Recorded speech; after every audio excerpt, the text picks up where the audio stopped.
In front of me is Samsung Galaxy S20 and today I would like to show you how you can delete Google search bar from home screen.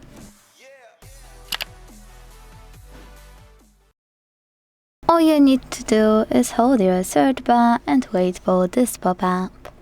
When it shows, hit remove on the right and wait. As you can see, after a few seconds, my search bar was successfully deleted.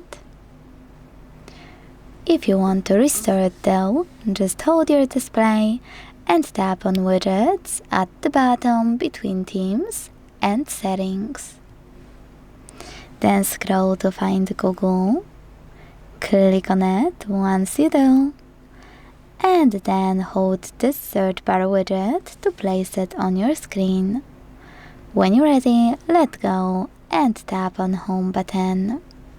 Thanks so much for watching. If you enjoyed this video, leave a like, comment and subscribe. Bye!